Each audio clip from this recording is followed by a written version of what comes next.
سبحان ربك رب العزة عما يصفون. بسم اللہ الرحمن الرحیم.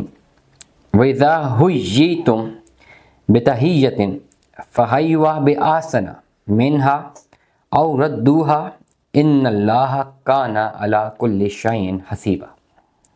ترجمہ: اور جب تم کو دعا دی جائے تو تم اس سے بہتر دعا دو یا اسی کو دہرا دو.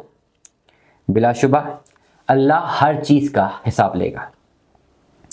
اللہ تو ہے ہی معبود برحق، اس کے سوا اور کوئی دوسرا بندگی کے لائق نہیں. وہ قیامت کے دن ضرور تم سب کو جمع کرے گا، اس میں ذرا بھی کوئی شک نہیں ہے. اور اللہ سے زیادہ سچا کون ہو سکتا؟ تو منافقین کے بارے میں کس سبب سے دو گروہ بن گئے جبکہ اللہ نے تو ان کو الٹا پھیر دیا ہے. بے سبب یہاں پہ لکھا بے سبب ان کے عمل کے. کیا تم چاہتے ہو کہ ان کو سیدھے راستے پر لاؤ جن کو اللہ نے گمراہ کر دیا ہے؟ اور جسے اللہ گمراہ کر دے تو تم اس کے لیے کوئی راستہ نہ پا سکو گے. کافر تو یہی چاہتے ہیں کہ جس طرح وہ کافر ہیں اسی طرح تم کافر ہو کر سب برابر ہو جاؤ.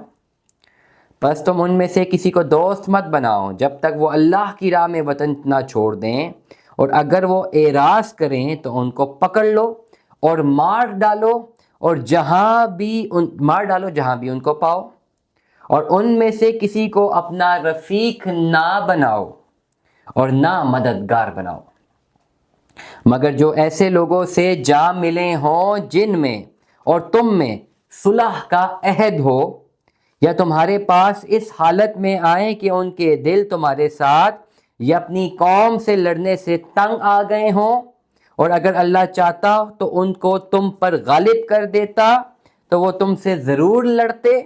پھر اگر وہ تم سے جنگ کرنے سے کنارہ کشی کریں اور لڑے نہیں اور تمہاری طرف صلح کا پیغام دیں تو اللہ نے تمہارے لیے ان پر زبردستی کرنے کی کوئی سبیل مقرر نہیں کی. صدق اللہ العظیم. اللہ تعالیٰ ہمیں اس پر عمل کرنے کی توفیق عطا فرمائے.